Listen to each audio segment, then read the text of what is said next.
ॐ वसुदेव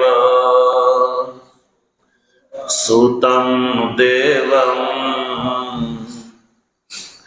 कंसचाणूरमर्दनम् देवकी परमानन्दम् कृष्णं वन्दे जगद्गुरु। मूकं करोति वाचालं पङ्गुं लङ्घयते गिरिं यत्कृपातमहं वन्दे परमानन्दमाधवम्।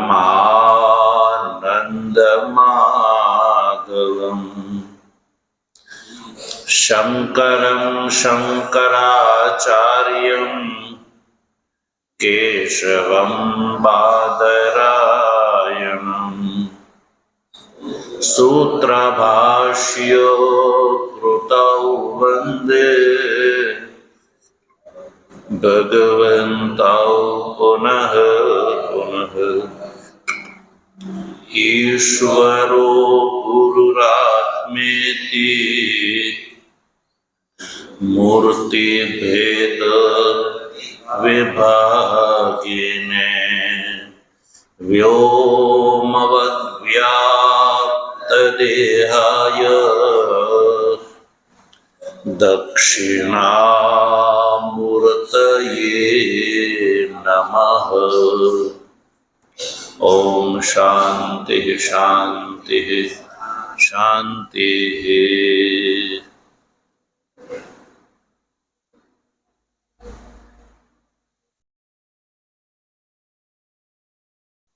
तत्व जिज्ञासु सज्जनों, भगवत प्रेरणा थी श्रीमद् भगवद गीताना सांख्य योग नामना बीजा अध्यायना 70 श्लोकनो આપણે વિચાર કરી રહ્યા છીએ। આ શ્લોકનો ઉચ્ચારણ, સંધિ વિગ્રહ, વાક્યક્રમ, વાક્યાર્થ આ બધાનો આપણે વિચાર કરી ચૂક્યા છીએ। સામાન્યતઃ ભાષ્ય અનુસાર આપણે અર્થ સમજી ચૂક્યા છીએ। આજે આપણે આ જે શ્લોકસ્થ જે પદો છે એ પદોનો અર્થ જે ભાષ્યકારે કર્યો છે એ ભાષ્યના વાક્ય સહિત એનો વિચાર કરીશું। તો શ્લોકના ઉદ્ભવનો આશય સજ્જનો એ છે કે કોઈ એવું કહે કે સંન્યાસી જ મોક્ષનો અધિકારી શા માટે? કોઈ અસન્યાસી હોય અને વિદ્યાવાન હોય તો એને વિદ્યાનું ફળ મોક્ષ શું ન પ્રાપ્ત કરી શકે?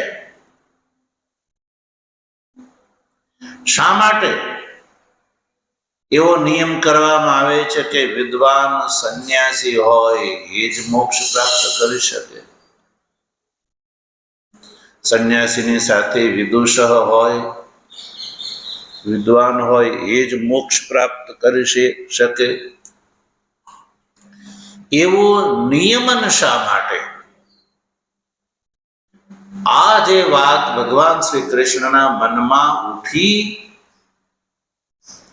એટલે એને ધ્યાનમાં રાખીને આ શ્લોકનો ઉદ્ભવ થયો એવું ભાષ્યકાર કહે છે. કોણ કહે છે? ભાષ્યકાર. ભાષ્યકાર ભગવાન શ્રી કૃષ્ણના મનની વાતને જાણે છે. એટલે ભાષ્યકારે આ શ્લોકના અવતરણમાં જ સ્પષ્ટ કર્યું કે એવા યતિને મોક્ષની પ્રાપ્તિ થાય છે જે સ્થિત પ્રજ્ઞ છે. યતિ એટલે સંન્યાસી. એવા સંન્યાસી ને મોક્ષની પ્રાપ્તિ સંભવ છે જે સ્થિત પ્રજ્ઞ છે અને વિદ્વાન છે, વિદુષ છે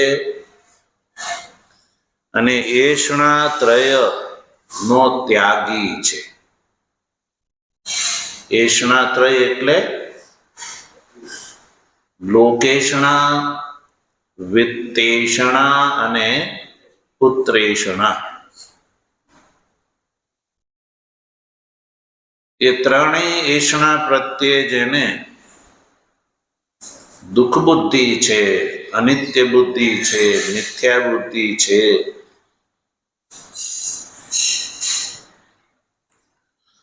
અને ભગવાન શ્રી કૃષ્ણે અહીંયા કયા પ્રમાણે જે સ્થિત પ્રજ્ઞ છે એને મોક્ષની પ્રાપ્તિ. અસન્યાસી એટલે કે જે કામકામી છે એને મોક્ષની પ્રાપ્તિ સંભવ નથી. કારણ કે જે વ્યક્તિ જેની ઈચ્છા કરે છે એને જ એ પ્રાપ્ત કરે છે, એ વાત સીધી છે. કામકામીથી અભિપ્રાય છે સંસારની કામના વાળો. કામકામી શાંતિ માપનોતી ન કામકામી. કામ એટલે સંસાર વિષયની ઈચ્છા, અને એ જેને જોઈએ છે એને કહેવામાં આવે કામકામી. કામનાનો કામી. કામી એટલે વ્યક્તિની એક સંજ્ઞા થઈ કે જે કામના પરાયણ છે એવા વ્યક્તિને કામી કહેવામાં આવે છે. લોકમાં આપણે જોઈએ છીએ ઈચ્છાને અનુરૂપ વ્યક્તિની સંજ્ઞા પડતી હોય છે. તો જેના મનમાં કામના છે, સંસાર વિશેની ઈચ્છા છે, એટલે એ ઈચ્છાના કારણે એ વ્યક્તિને કામી શબ્દથી કહી શકાય છે. શા માટે કામી શબ્દનો પ્રયોગ વ્યક્તિને માટે? તો કયું? કામ પ્રાપ્ત કરવાની ઈચ્છા હોવાથી, મનમાં કામ હોવાથી. કામથી અભિપ્રાય છે સંસાર. એટલે કામકામી જે છે અસન્યાસી છે. બે જુદા જુદા છે. કામકામી એટલે સંસારનું ફળ જેને જોઈએ છે એ કામકામી છે. મોક્ષનું જ એકમાત્ર ફળ જોઈએ છે એ કામનાનો ત્યાગી એટલે સંન્યાસી છે. આ સીધી વાત છે. સંસારનું ફળ જેને જોઈએ છે તો એ સંન્યાસી નથી. સંન્યાસીનો અર્થ છે જેને આલોક અને પરલોકના સુખભોગની ઈચ્છાનો જેને ત્યાગ કરી દીધો છે અનિત્ય બુદ્ધિથી, દુઃખ બુદ્ધિથી. તો એને તો આલોકની વાત તો શું, પરલોકને મોક્ષની પણ અભિપ્સા નથી. નિર્વિશેષ મોક્ષની જ જેની ઈચ્છા છે. આ શાસ્ત્રો બતાવે છે કે આ સંસારમાં મનુષ્યને બે લાભ છે. વૈદિક સનાતન ધર્મ બતાવે છે કે મનુષ્યની સામે બે લાભ છે. શ્રેયશ્ચ પ્રેયશ્ચ મનુષ્યમેત સ્તૌ સંપરિત્ય વિનિવક્તિ ધીરઃ ધીરો ભી શ્રેયો ભી પ્રેયસો વૃણીતે પ્રેયો મંદો યોગક્ષેમાદ વૃણીતે. એવું કહેવાય છે. કે શ્રેય અને પ્રેય આ બે લાભ મનુષ્યએ પ્રાપ્ત કરવાના હોય છે. કયા કયા? શ્રેય અને પ્રેય, આ બે લાભ છે. શ્રેય એટલે આત્મકલ્યાણ, શ્રેય એટલે આત્મલાભ, સમજો આત્મલાભ. અને પ્રેય એટલે સંસારનો લાભ. સંસારના લાભથી આલોકનો લાભ અને કર્મના ફળ સ્વરૂપે સ્વર્ગનો લાભ, યા સકામ ઉપાસનાના ફળ સ્વરૂપે બ્રહ્મલોકનો લાભ. સંસારના લાભના આ ત્રણ પ્રકાર. આલોક એટલે પુત્ર દ્વારા આલોક, કર્મ દ્વારા પિતૃલોક અને ઉપાસના દ્વારા દેવલોક. ત્રણ સંસારના આ ત્રણ લાભ. પણ ત્રણેયને આપણે સંમિલિત શબ્દથી આપણે સંસારનો લાભ એવું કહીશું. એટલે એક બાજુ સંસારનો લાભ અને એક બાજુ પરમાત્માનો લાભ. તો હવે પરમાત્માનો લાભ મેળવવા માટે સંસારના લાભનો ત્યાગ કરવો પડે, અને સંસારનો લાભ લેવો હોય તો પરમાત્માનો લાભ ન મળે. પરમાત્માનો લેવો હોય તો સંસારનો લાભ છોડવો પડે. બેઉ એક સાથે સંભવ નથી. એટલે સંસારનો લાભ જેના મનમાં વસેલો છે એને કામકામી કહેવામાં આવે. સંસારની અંદર અનિત્ય બુદ્ધિના કારણે પરમાત્માનો લાભને જ જે શ્રેષ્ઠ માને છે, ગ્રાહ્ય માને છે, એને સંન્યાસી કહેવામાં આવે છે. એટલે સંસારથી અભિપ્રાય છે આલોક, પરલોક એટલે કે સ્વર્ગ અને બ્રહ્મલોક. એ સંસાર અંતપાતી લાભ છે. એટલે સંસારનો લાભ છે એ નાશવંત છે, દુઃખદાયી છે. એ વાતનું પરીક્ષણ જેણે કરી લીધું છે એટલે વિદૂષક કહેવામાં આવ્યો કે સંસારના લાભનું જેણે પરીક્ષણ કરી લીધું, સમગ્ર સંસારમાં જ્યાં જ્યાં સંસાર છે ત્યાં બધે એને આંટો મારી લીધો. શાસ્ત્ર રૂપી આંખથી આંટો મારી લીધો.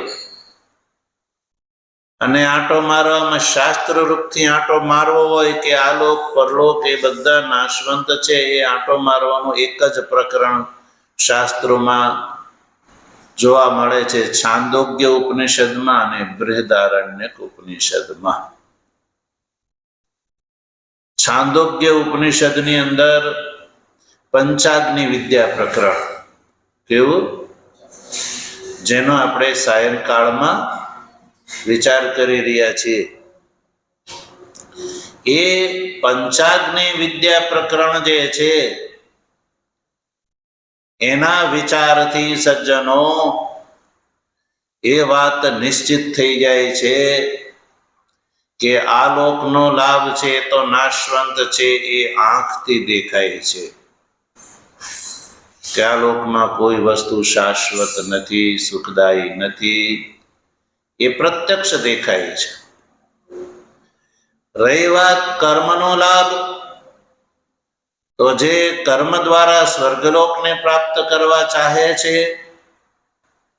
તો એ પણ આ પંચાગ્નિ ક્રમથી એ નિશ્ચિત થઈ જાય છે કે કર્મના ફળ સ્વરૂપે સ્વર્ગની પ્રાપ્તિ થાય છે. એ સ્વર્ગનું ફળ શાશ્વત નથી, નિત્ય નથી. જેનો સ્વર્ગમાં આરોહ થાય છે એનો પાછો સંસાર પ્રત્યે અવરોહ થાય છે, પુનરાવૃત્તિ થાય જ છે. એ પંચાગ્નિ પ્રકરણથી એ વાત સિદ્ધ થઈ જાય છે કે અગ્નિહોત્રાદિ કર્મના ફળ સ્વરૂપે જે સ્વર્ગમાં જાય છે અને ત્યાં અગ્નિહોત્રાદિ કર્મના ફળ સ્વરૂપ જે અપદેહની પ્રાપ્તિ થાય છે, એ ભોગથી જ્યારે એનો ક્ષય થઈ જાય છે ત્યારે એ આકાશ આદિ ક્રમથી એની પુનરાવૃત્તિ થાય છે. એટલે કર્મનું ફળ નાશવંત છે એ આ પંચાગ્નિ વિદ્યા પ્રકરણથી સમજ આવે છે. એવી જ રીતે ઉપાસનાનું જે ફળ છે એ પણ પુનરાવૃત્તિશીલ છે. એ પણ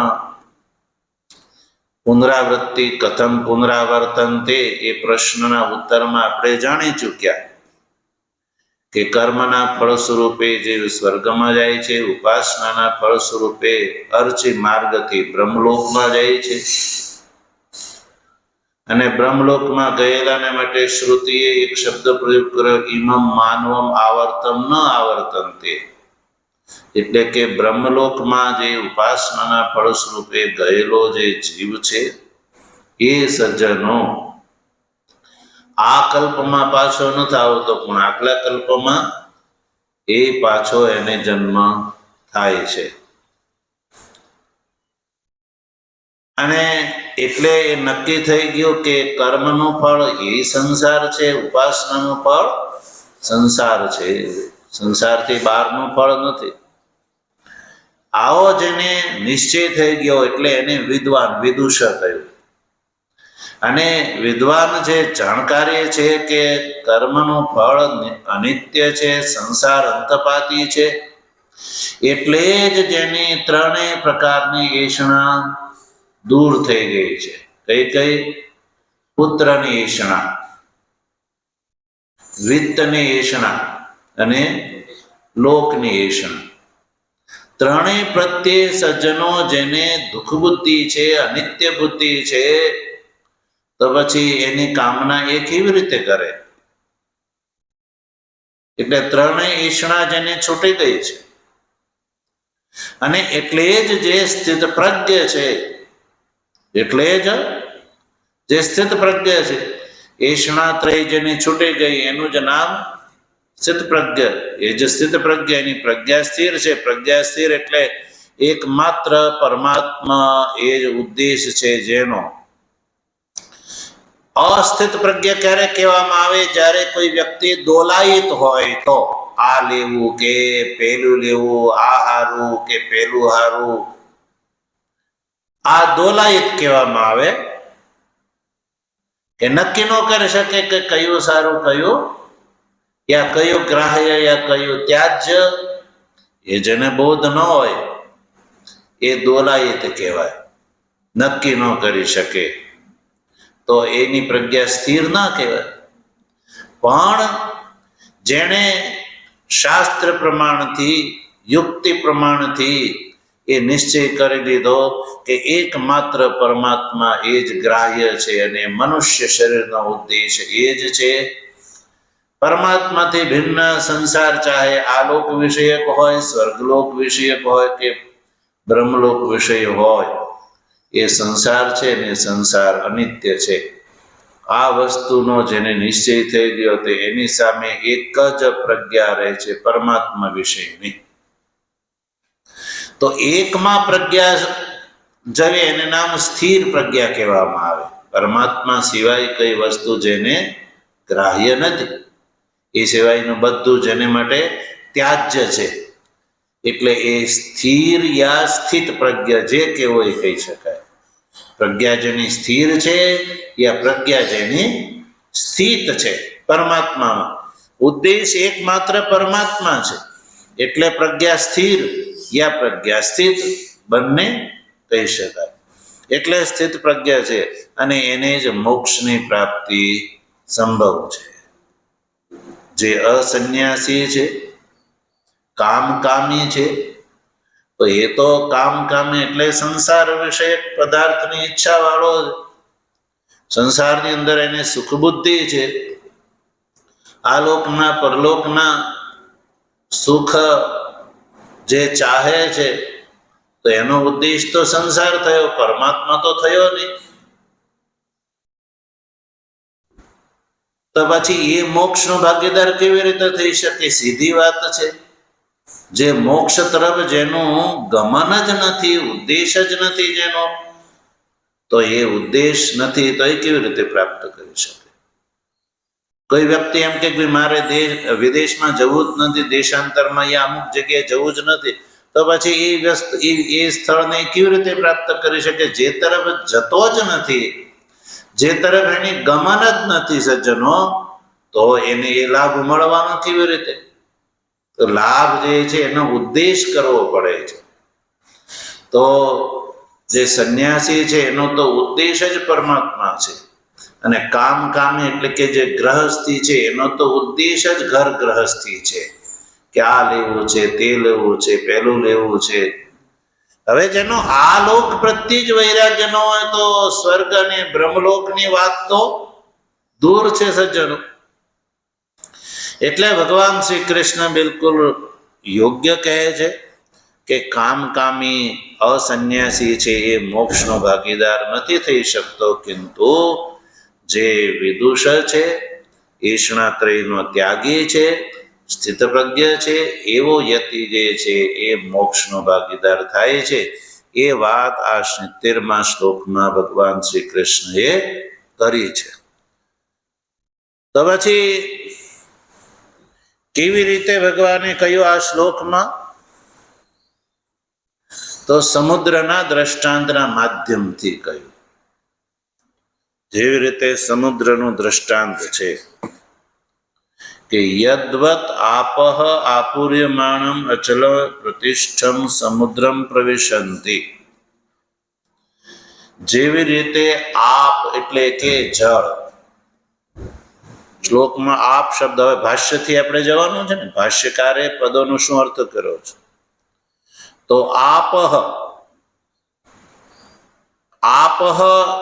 નો શબ્દનો કોઈ અર્થ નથી કર્યો, પણ ભાષ્યકાર એવું કહે છે કે સર્વતો ગતાહ આપ, એવું કર્યું. ભગવાને જે આપ શબ્દનો પ્રયોગ કર્યો એની સાથે એટલું જોડ્યું, સર્વતો ગતાહ આપઃ. આપ શબ્દ મળ્યો, એની બાજુમાં શું છે? સર્વતો ગતાહ. સર્વતો ગતાહ એટલે સર્વતઃ પ્રાપ્તાહ. ચારે બાજુથી જે જળ છે એ કોને પ્રાપ્ત થાય છે? સમુદ્રને. અહીંયા આપથી અભિપ્રાય છે ગંગા વગેરે નદીઓનું જળ. આપથી અભિપ્રાય છે ગંગા વગેરે નદીઓનું જળ. સર્વતઃ ગતઃ એટલે કે જો યમુનાજી, ગંગાજી છે એ ઉત્તરમાંથી ઉદ્ભવિત થઈને પૂર્વના દરિયામાં ભળે છે. નર્મદા નદી છે એ મધ્યમાંથી ઉદ્ભવ તેનો થયો અને પશ્ચિમી દરિયામાં જઈને ભળે છે. એટલે સર્વતઃગત અભિપ્રાય છે. ચારે બાજુથી જે પ્રવાહિત થાય છે એવી નદીઓનું જળ, એ આપ શબ્દનો અર્થ થયો. એવી બધી નદીઓનું જળ એ કોને, શેમાં ભેગું થાય છે, શેમાં ભળી જાય છે? સમુદ્રમ પ્રવિશંતિ. સમુદ્રની અંદર.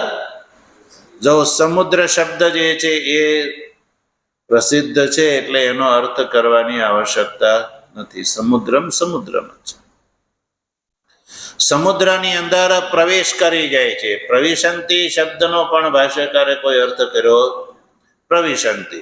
સમુદ્રની અંદર ચારે બાજુથી વહેતી નદીઓનું જળ અંતમાં જેમ સમુદ્રની અંદર ભળી જાય છે સજ્જનો,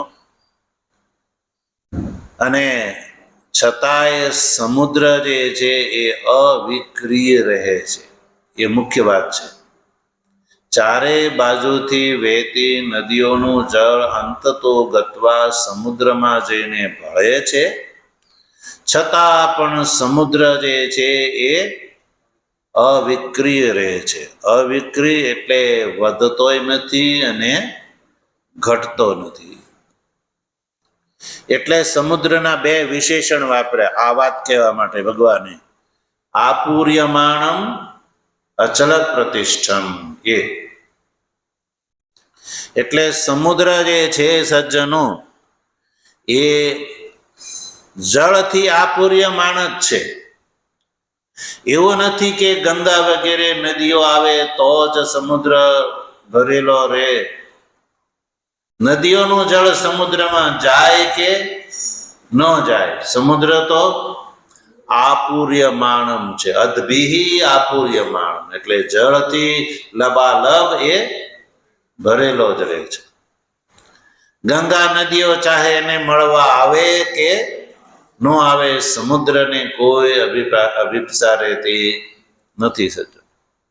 પણ છતાં ગંગા વગેરે નદીઓનું જળ લાખો કરોડો ખરબો ગેલન સમુદ્રની અંદર ઠલવાય છે, છતાં સમુદ્ર અદભી આપૂર્યમાણમ, લબાલબ ભરેલો રહે છે. અને સાથે સાથે અચલ પ્રતિષ્ઠમ, અચલતયા પ્રતિષ્ઠા જેની છે એવો રહે છે. અચલતયા પ્રતિષ્ઠમ એટલે કે જળ આવે છે એનાથી એ વિકૃત થતો નથી, અચલ રૂપથી પ્રતિષ્ઠિત રહે છે. અચલ રૂપથી પ્રતિષ્ઠા છે, અવસ્થિતિ છે જેની, એને સમુદ્રને કહેવામાં આવે સજ્જનો અચલ પ્રતિષ્ઠમ.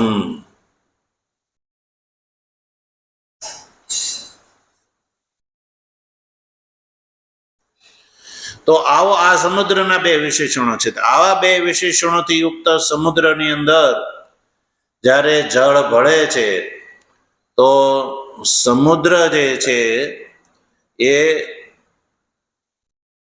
અચલ જ રહે છે અને પ્રતિષ્ઠિત જ રહે છે.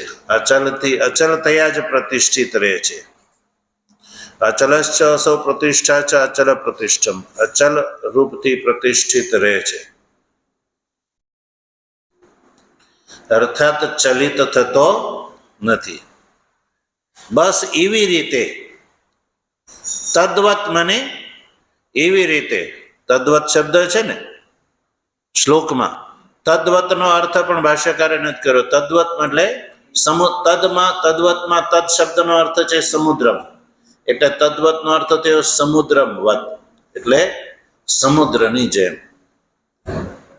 સમુદ્રની જેમ કામાહ યમ પ્રવિશંતિ, કામાહ એટલે કામનાઓ, સંસાર વિશેની કામનાઓ જે છે એ યમ પ્રવિશંતિ એટલે સ્થિત પ્રજ્ઞ પુરુષની અંદર પ્રવેશ કરી જાય છે. તો સમુદ્ર સ્થાનીય છે અહીંયા સંન્યાસી. સંન્યાસી જે છે એને સમુદ્ર સ્થાનીય સમજો, અને કામનાઓ જે છે એને ગંગા વગેરે નદીઓના જળ સ્થાનીય સમજો. તો ગંગા નદી વગેરેનું જળ સમુદ્રમાં ભળે છે, છતાં સમુદ્ર અચલ પ્રતિષ્ઠ રહે છે. કેવો રહે છે? અચલ પ્રતિષ્ઠ રહે છે. એવી જ રીતે સજ્જનો કામનાઓ જેની અંદર ઇન્દ્રિયોના માધ્યમથી પ્રવેશે છે.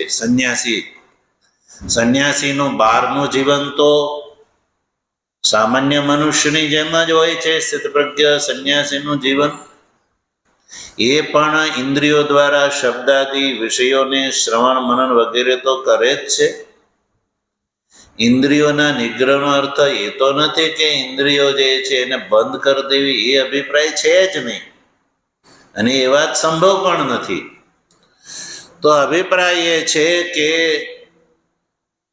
શ્રોત્રાદિ ઇન્દ્રિયો દ્વારા શબ્દાદિ વિષયોનો પ્રવેશ અંતકરણમાં થાય છે.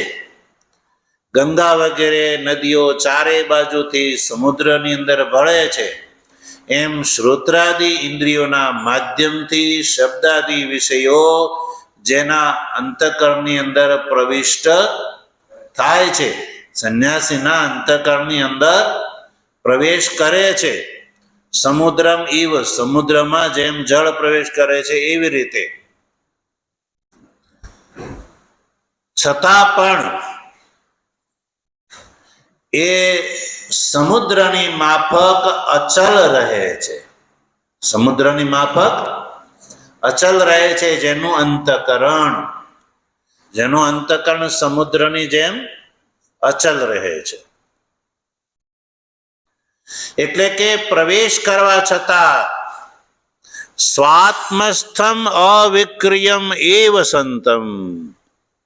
તો એ જે સંન્યાસીના અંતકરણની અંદર પ્રવેશ કરવા છતાં સંન્યાસીનું અંતકરણ જે છે એ અવિક્રિયમ એવ તત, અવિક્રિયમ એવ તત, યાને સમુદ્રની સમાન જે છે એ વિકૃત નથી થતું. જેમ સમુદ્રનું જળ છે ગંગા નદીઓના અંદર ભળવાથી યા વાદળ દ્વારા ખેંચી લેવાથી, નદીઓ દ્વારા અંદર ભળવાથી સમુદ્ર વૃદ્ધિ નથી પ્રાપ્ત કરતો, સમુદ્ર જે છે વધતો નથી. અને ચોમાસું આવે ત્યારે વાદળોના આકર્ષણ કરવાથી, ખેંચી લેવાથી એની અંદર હ્રાસ નથી થતો. સમુદ્રની અંદર કોઈ વૃદ્ધિ હ્રાસ નથી થતો સજ્જનો. એવી જ રીતે સજ્જનો શ્રોત્રાદિ ઇન્દ્રિયોના માધ્યમથી શબ્દાદિ વિષયો જે છે જે સ્થિતપ્રજ્ઞાના અંતકરણની અંદર પ્રવેશ કરવા છતાં સ્થિતપ્રજ્ઞાનું જે અંતકરણ જે છે એ વૃદ્ધિ હ્રાસને પ્રાપ્ત નથી થતું. હવે ત્યાં તો વૃદ્ધિ અને હ્રાસ સંભવ છે. અહીંયા અંતકરણમાં વૃદ્ધિ હ્રાસ શબ્દ જે છે ઉપયુક્ત નથી, કારણ કે અંતકરણ વધતું ઘટતું નથી. અહીંયા લેવાનો છે હર્ષ અને વિષાદ, હર્ષ અને વિષાદ. એટલે શબ્દાદિ વિષયોના, શ્રોત્રાદિ ઇન્દ્રિયો દ્વારા શબ્દાદિ વિષયોના પ્રવેશથી જેનું અંતકરણ હર્ષિત નથી થતું અને ન પ્રવેશથી શોકને ગ્રસ્ત નથી થતું. અર્થાત કે જે હર્ષ અને વિષાદથી યુક્ત રહે છે સજ્જનો. તો આ તમે કહો કે સારું, એ તો ચાલો કે વિષયો ન મળે, વિષયો ન મળે તો આવી સ્થિતિ થઈ શકે, પણ વિષયની સન્નિધિ હોય તો હર્ષ વિષાદ સંભવ છે. તો ભાષ્યકાર આ વાતને ધ્યાનમાં રાખીને એ વાત સ્પષ્ટ કરી, કામા પછી જો વિષય સન્નિધૌ આપી,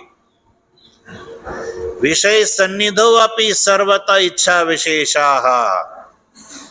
વિષયો એટલે કે શ્રોત્રાદિ ઇન્દ્રિયોના માધ્યમથી શબ્દાદિ વિષયો સજ્જનો સન્નિહિત હોવા છતાં પણ વિષય સન્નિધૌ યાની ઈચ્છા વિશેષા વિષયાણામ સન્નિધિ ન હોય, વિષયોની સન્નિધિ ન હોય અને યાદ ન હોય તો ત્યારે તો દાખલા તરીકે કોઈ ડાયાબિટીક વ્યક્તિ હોય, હવે એ કોઈ કાર્યવશાત કોઈ કાર્યમાં લાગેલો હોય તો એની સામે કોઈ એને ગમતા મધુર પદાર્થ નથી, સામે એને જે ગમે છે એવા કોઈ મધુર પદાર્થ પૂર્વવસ્થિત એની સામે નથી અને બીજા કામમાં એ લાગેલો છે. કોઈ વ્યક્તિને કોઈ પણ વસ્તુ ગમતી હોય તો કઈ 24 કલાક એમાં મન રહેતું નથી, પણ જ્યારે પદાર્થ સામે આવી જાય ને ત્યારે એ લાલાયિત થઈ જાય છે. અન્યથા તો કઈ એ 24 કલાક મને એમાં જ રહે એવું તો નથી, બીજા કામો હોય ને. એટલે જ્યારે વિષય સન્નિહિત હોય ત્યારે તો એ લાલાયિત થઈ જાય છે. પછી એમ કે હવે તો મારાથી નહીં રહેવાય, મારે તો ખાવું જ પડશે. પણ ડાયાબિટીક છે તો કે વાંધો નહીં, કે તો એ ખાવું જ પડશે. એટલે વિષય સન્નિહિત હોય ત્યારે પાછો ઈચ્છા વિશેષ જે છે પ્રબળ થઈ જાય છે. તો ભાષ્યકાર કહે છે કે વિષય સન્નિધૌ અપી સર્વત ઈચ્છા વિશેષા જે છે એ જે સ્થિતપ્રજ્ઞા જે છે એને વિકૃત કરી શકતા નથી, ત્યારે એનું અંતકરણ એનાથી વિકૃત થતું નથી. તો એ શેમાં લીન થઈ જાય છે? કામા સર્વે કામા તો કયો? આત્મની એવ પ્રલીયંતે. ભાષ્યકારે જો સર્વે પદ પછી શબ્દ પ્રયોગ કર્યો, આત્મની એવ પ્રલીયંતે. શેમાં લીન થઈ જાય છે? આત્મની. આત્મની શબ્દથી મુખ્ય આત્માની. આત્મની શબ્દનો અર્થ છે મનસી, મનમાં, એટલે અંતઃકરણમાં લીન થઈ જાય છે. એટલે અંતઃકરણની અંદર ટૂંકમાં શ્રોત્રાદિ ઇન્દ્રિયો દ્વારા પ્રવેશેલા શબ્દાદિ વિષયો સ્થિતપ્રજ્ઞના અંતઃકરણને પ્રચલિત કરી શકતા નથી, એમ અભિપ્રાય છે. આત્મની અંદર લીન થઈ જાય છે. જેમ ગંગા વગેરેનો નદીઓનો જળ સમુદ્રમાં લીન થઈ જાય છે, એમ અહીંયા પણ મનની અંદર વિષયો લીન થઈ જાય છે. એટલે કે એની સમજ એટલી બધી વધારે દ્રઢ છે, દુઃખ બુદ્ધિના કારણે શબ્દાદિ વિષયો સન્નિહિત હોવા છતાં પણ એને વિકૃત કરી શકતા નથી. ન એનો અભિપ્રાય સ્પષ્ટ કર્યો છે. ન સ્વાત્મવશમ કુર્વંતી. આત્મન એવ પ્રલીયંતે એટલું જ નહીં, પણ આત્માની અંદર લીન થઈ જાય છે, સાથે સાથે ન સ્વાત્મવશમ કુર્વંતી. અર્થાત કે જે શ્રોત્રાદિ ઇન્દ્રિયોના માધ્યમથી પ્રવેશેલા શબ્દાદિ વિષયો જે છે એ સ્થિતપ્રજ્ઞને પોતાને વશ કરી શકતા નથી. સામાન્ય મનુષ્યની હમણે વાત કરી કે ભાઈ ચાલો ડાયાબિટીક વ્યક્તિની સામે મધુર પદાર્થ પડ્યો છે, તો પછી એ ડાયાબિટીક વ્યક્તિ જે છે એને ખાવા માટે તલપાપડ થઈ જાય છે. શું થઈ જાય છે? તલપાપડ થઈ જાય છે. તો એ ડાયાબિટીક વ્યક્તિ છે એ મધુર પદાર્થને વશ થઈ ગયો કહેવાય. શું કહેવાય?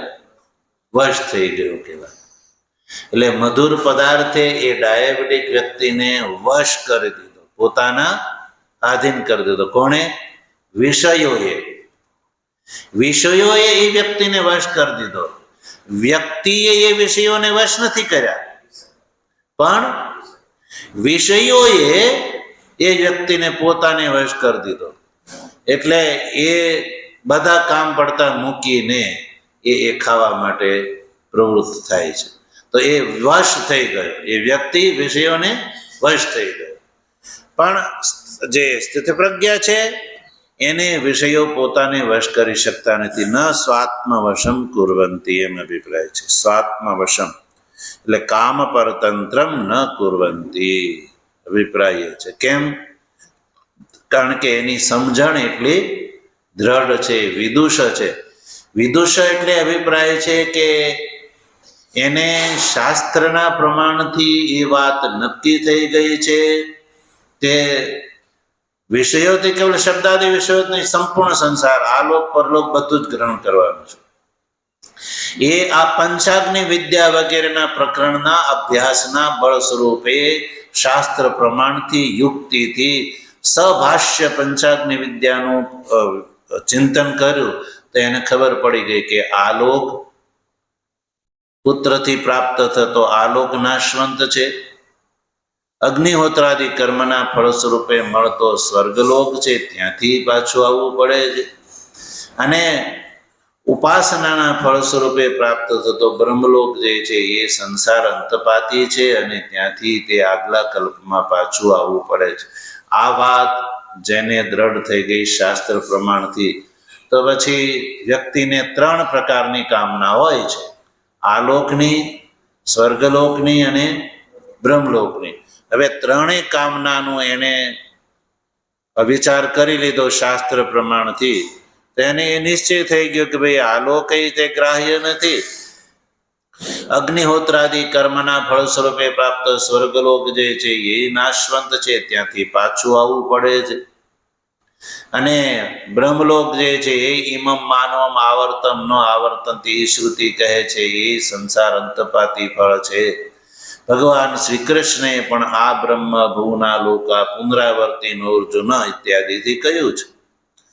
તો કર્મ યા ઉપાસનાનું ફળ છે એ સંસાર અંતપાતી છે, સાથે સાથે નાશવંત છે અને અંતમાં દુઃખદાયી છે. આવો જેને બોધ થઈ ગયો એ તો એમાં પછી એનું મન જતું નથી. જેને સમજણ નથી સજ્જનો, એનું મન એમાં જાય છે. સમજણ આવી ગઈ એનું મન સંભવ નથી. પછી વિષયો અંતઃકરણની અંદર પ્રવેશ કરે છે, છતાં એ વિષયો આવા ધીર પુરુષને, સ્થિતપ્રજ્ઞ પુરુષને એ વિચલિત કરી શકતા નથી. જેમ ગંગા વગેરે નદીઓનો જળ સમુદ્રની અંદર લાખો કરોડો ખરબો ગેલન ઠલવાય છે, છતાં સમુદ્રની અંદર કોઈ વૃદ્ધિ અને વાદળો દ્વારા જળ ખેંચી લેવામાં આવે છે, છતાં હ્રાસ થતો નથી. બસ એના જેવી આ જેની સ્થિતિ છે. તો એને માટે ભગવાને શ્રી કૃષ્ણ કહ્યું કે સ શાંતિ માપનોતી. સ એટલે એ જે સંન્યાસી પુરુષ, સ નો અર્થ કર્યો છે, સ થી અભિપ્રાય છે સંન્યાસી. અહીંયા ભગવાન ભાષ્યકારે સ શબ્દનો કોઈ અર્થ નથી કર્યો. સ શાંતિ માપનોતી. સ યાની આ નિષ્કામ જે સ્થિતપ્રજ્ઞ સંન્યાસી છે એ એટલે શાંતિ માપનોતી. શાંતિનો અર્થ છે મોક્ષમ. શાંતિનો અર્થ છે મોક્ષ. જો શાંતિ પદનો અર્થ કરો મોક્ષમ, મળ્યું? જોયું? શાંતિનો અર્થ છે મોક્ષમ અર્થાત બ્રહ્મ. બ્રહ્મ ને આપનોતી એટલે કે પ્રાપ્ત કરે છે. આપનોતી એ ક્રિયા છે, ક્રિયા પ્રસિદ્ધ છે, એટલે એનો અર્થ કરવાની કોઈ જરૂર પડી નહીં. આપનોતીનો સીધો અર્થ છે પ્રાપ્ત કરે છે. એટલે ભાષ્યકારે આપનોતીનો કોઈ અર્થ કર્યો નહીં. હવે કોઈ એવું ના સમજી લે કે ના બીજો કોઈ એવો અધિકારી હશે, એટલે ભાષ્યકાર ભગવાન શ્રી કૃષ્ણે સ્પષ્ટ કર્યું કે ન કામ કામી, એટલે સંસાર તરફી જેનું મન છે, સંસાર જે પ્રેયનો આકાંક્ષુ છે, શ્રેયનો નહીં પ્રેયનો, એ શાંતિને પ્રાપ્ત ન કામ કામી શાંતિમાં આપનોતી. કામ કામી એટલે કે સંસાર પરાયણ વ્યક્તિ, જે સંસારની અંદર જેની સુખ બુદ્ધિ છે એ શાંતિમ ન આપનોતી. કામકામી શાંતિમ ન આપનોતી. કામકામી શબ્દનો અર્થ ભાષ્યકાર કરે છે. કામકામીમાં બે શબ્દ છે, એક કામ અને એક કામી. તો કામ એટલે કે જો કામકામીમાં જે શબ્દ જ્યારે સમાસ થઈ ગયો ને, એટલે કામમાં આકારાંત જે બહુવચનનો લોપ થઈ ગયો છે, એટલે જ્યારે જુદું પાડી ત્યારે કામ્યંતે તે કામા એવો શબ્દ બને. વિષયા, કામાનો અર્થ છે વિષયા. વિષયા એક નથી, બહુ છે. એટલે જ્યારે સમાસ છૂટો પડી જાય કામકામીમાં, તો કામ શબ્દનો અર્થ શબ્દ બની જાય કામા. કામા એટલે વિષયા. વિષયોની જેના મનમાં કામના છે એ વ્યક્તિને કહેવામાં આવે કામી. વિષયોની અભિપ્સા જેના મનમાં છે એને કહેવામાં આવે કામી. તો કામ્યંતે તે કામા. તાન કામયતુમ શીલમ, એને જ એની અંદર જ જે એમાં જ જે પરાયણ છે. તાન કામયુતુમ, તાન એટલે વિષયાન, તાન વિષયાન કામયુતુમ પ્રાપ્ત કરવાની ઈચ્છા સ્વભાવ છે જેનો. એટલે સજ્જનો આ લોકના ફળ માટે સંતતિની ઈચ્છા રાખે છે. સ્વર્ગના માટે યાગાદિ કર્મની અંદર ઈષ્ટ કર્મ, પૂર્ત કર્મ અને દત્ત કર્મ પરાયણ જે છે. અને ઉપાસનાનું ફળ બ્રહ્મલોક પ્રાપ્ત કરવા માટે જે શ્રદ્ધા તપાદિની અંદર જે પરાયણ છે એને એવો જ અનુશીલ છે. યસ્ય સ કામ કામી. કામ કામીથી કોઈ અહીંયા કોઈ ગંવાર એવા વ્યક્તિની વાત નથી, પણ જે આ લોકનું સુખ મેળવવા માટે સંતતિની ઈચ્છા રાખે છે, સ્વર્ગનું સુખ મેળવવા માટે અગ્નિહોત્રાદિ કર્મપરાયણ છે જે, એવા વ્યક્તિની અહીંયા વાત છે, સામાન્ય વ્યક્તિની નહીં. અગ્નિહોત્રાદિ કર્મ કર્યા કરે છે કે હું સ્વર્ગને પ્રાપ્ત કરું, અને શ્રદ્ધા તપાદી ઉપાસનાનું અનુષ્ઠાન કરે છે બ્રહ્મલોકની પ્રાપ્ત કરવાની ઈચ્છાથી, એવો વ્યક્તિ જે છે એ જે તે લોકને પ્રાપ્ત કરે છે, પણ જે મોક્ષ છે, શાંતિ, એને એ પ્રાપ્ત કરી શકતો નથી. કારણ કે એનો ઉદ્દેશ જ નથી. એ તો એ સંસાર માટે જ કર્મ કરી રહ્યો છે, તો સંસારને પ્રાપ્ત કરે છે. યસ્ય સ કામકામી કામકામી નૈવ પ્રાપ્નોતિ શાંતિમ, એ શાંતિને પ્રાપ્ત કરી શકતો નથી. હવે જ્યારે એ નિષ્કામ ભાવથી યદી મોક્ષને, નિષ્કામ ભાવથી અભિપ્રાય છે મોક્ષને ઉદ્દેશ કરીને જે કર્મ કરે છે, એટલે મોક્ષને ઉદ્દેશીને જે સંતતિની અભિપ્સા રાખે છે, મોક્ષને ઉદ્દેશીને એટલે કે અંતઃકરણ શુદ્ધ કરવા માટે મોક્ષનો અભિપ્રાય છે. કર્મનો ઉપયોગ શેમાં છે? અંતઃકરણની શુદ્ધિ માટે. તો એ માટે જે અગ્નિહોત્રાદિ કર્મ પરાયણ છે, મળ નામના દોષની નિવૃત્તિ માટે, વિક્ષેપ નામના દોષની નિવૃત્તિ માટે જે ઉપાસના પરાયણ છે, તો એનું કર્મ અને ઉપાસના પાછું મોક્ષનું કારણ બની જાય, કારણ કે એનો ઉદ્દેશ મોક્ષ છે. એટલે એ મોક્ષનો ભાગીદાર થાય છે. એટલે આમાં કોઈ ભગવાન કોઈ આગ્રહ રાખે છે એવું નથી. બિલકુલ આ સાયન્ટિફિક વાત છે કે જે જેનો ઉદ્દેશ કરે એ એને પ્રાપ્ત કરે, જેની વિવક્ષા કરે એ વિવક્ષિત પદાર્થનો ભાગીદાર થાય. સીધી વાત છે. જેને સંસારની વિવક્ષા છે એ સંસારના લાભને પ્રાપ્ત કરે છે, જેને પરમાત્માની વિવક્ષા છે એ પરમાત્માના લાભને પ્રાપ્ત કરે છે. એમાં કોઈ એમ કે નહીં ભગવાને આવું કેમ કહ્યું, તો આમાં ભગવાનને કોઈ એવો આગ્રહ નથી. તું જ સંસારના જે ગતિનો તું વિચાર કર, સંસારની ગતિનો પંચાગ્નિ વિદ્યા પ્રકરણ વગેરેથી વિચાર કર, તો કર્મના ફળનો જે છે એ તને વાસ્તવિકતા સમજાશે. અને વાસ્તવિકતા સમજાય અને તારું મન જો કર્મમાંથી, કર્મફળથી નિવૃત્ત થઈ અને નિષ્કામ પરાયણ થઈ જાય, તો એ પણ મોક્ષનો ભાગીદાર થઈ શકે છે. અહીંયા ક્યાંય કોઈ આગ્રહ જોવા મળતો નથી. તો સજ્જનો, આ રીતે આપણે શ્લોકના પ્રત્યેક પદો ઉપર ભગવાન ભાષ્યકારે જે અર્થ કર્યો છે એના માધ્યમથી આપણે શ્લોકને સમજ્યા. આ રીતે 70મા શ્લોકનો અર્થઘટન આપણે કરી ચૂક્યા છે.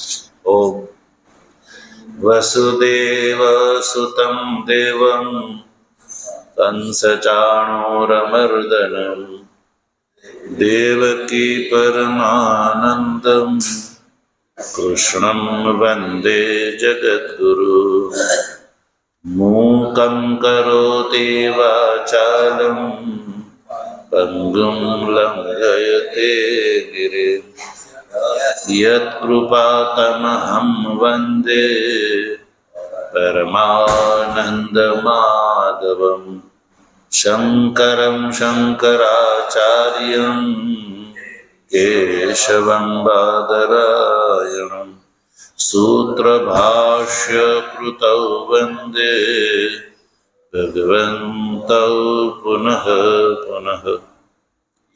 ઈશ્વરો ગુરુરાત્મેતિ મૂર્તિભેદ વિભાગિને વ્યોમવદ્વ્યાપ્તદેહાય દક્ષિણામૂર્તયે નમઃ.